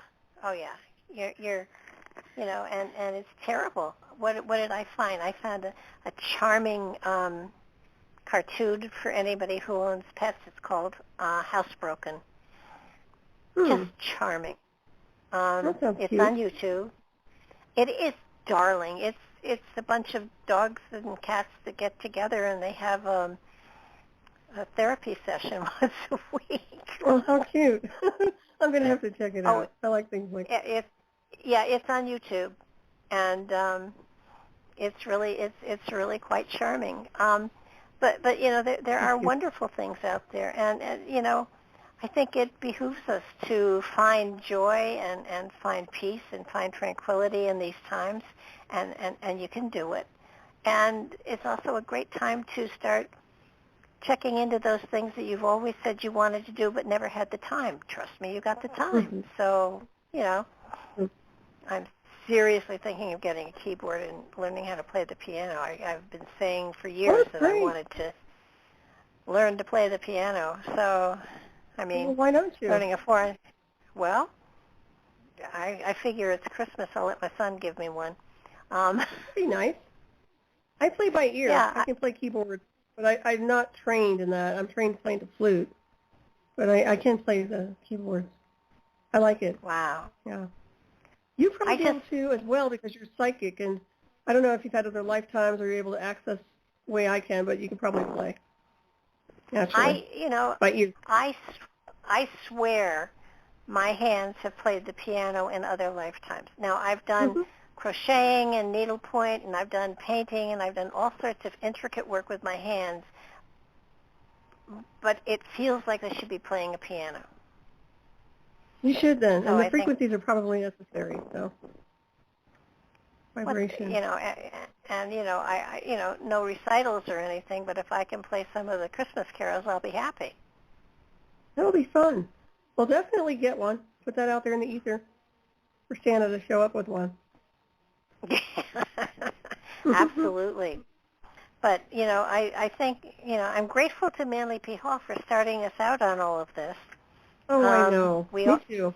We always seem to get off topic, but that's say, okay. We talk about 20 minutes, then we're like, in another universe. That's okay. Yeah, it's fine. It works fine. But we do try. I mean, we do. It's a good book, and, it's if you use it for nothing other than if you get a hard copy, you can use it for a doorstop. It's a big book, but it's got great information in it, and it gives you a little taste of a lot of things so that you can investigate them further if you want to. And the other book I recommend is Cryptoschatology by Robert Guffey. And you got to get it. You got to get it. I'm going to have to read that one. You'll like the other one. Camellia was really good. So if you read that or you're going to read that, I think you'll enjoy that. That has a lot to do with covert technology and warfare. Yeah. Yeah, but the cryptoschatology is just a joyful explosion of information. Mm-hmm. And he's it's very the kind gifted. of thing. Oh, yeah, I'm looking very, very much forward to it. And for those who don't know what cryptoschatology is, check it out. I'm not going to tell you, but it's not talking about animals at all. So Is we there a are definition close on to, Google? huh? No, I Is don't there a think so. definition I on think Google? There is, I was going to say. I think you, Yeah. no, I think you have to break it up and figure it out yourself, but it's a great Mm-hmm. title. Patrick It is. always used to say if he was going to be a psychic of any sort, he would be a scatologist. So, Interesting. he obviously had no desire to do readings, but Mm-hmm. Mm-hmm. but let's let everybody know where they can find you. Oh, So they can find me over on you talking about the radio show, Hyperspace? It's at KCOR, 12 midnight Eastern Time, 9 Pacific on Friday. Yeah, and then Raven starts Witching Hour on Saturdays, 12 midnight Eastern Time, 9 Pacific on freedomslips.com, Studio A. Then you can find my website, Night Shadow Anomaly Detectives. I'm everywhere, even over there on the Patreon. So just hunt me down if you need to. And thank you, Barbara. Once again, I always enjoy this. This has been wonderful. Well, who do you have coming up like this next week? Oh, you would ask me, and I can't remember now. Just look it up. Oh, I have to get in there. I don't know offhand. I know I'm bad, aren't I? I don't have that in front of me. Yeah. Somebody good. I'm sure. Well, I could find it if you want to talk, but I know you're going to... Normally I do know, and I... Well, that's okay. That's okay. Then Solaris has a surprise guest on for Friday and Saturday. That's right, mystery guest.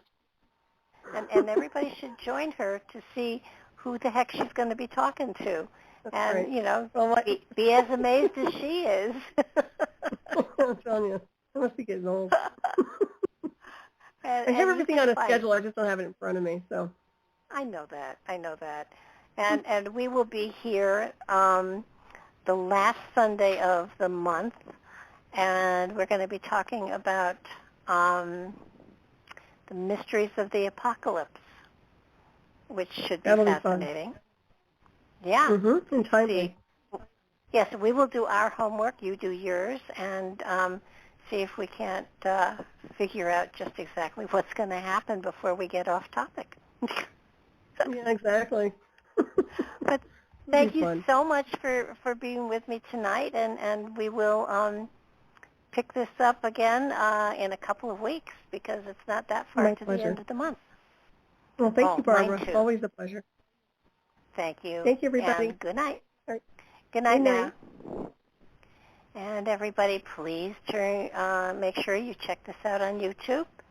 And if you enjoy what you see and hear, of course, please subscribe or follow the show on YouTube, because that's how we know you're listening, and that's how you let us know whether you like what we're doing or not. So looking forward to talking to you all again. Talk to you soon. Bye-bye.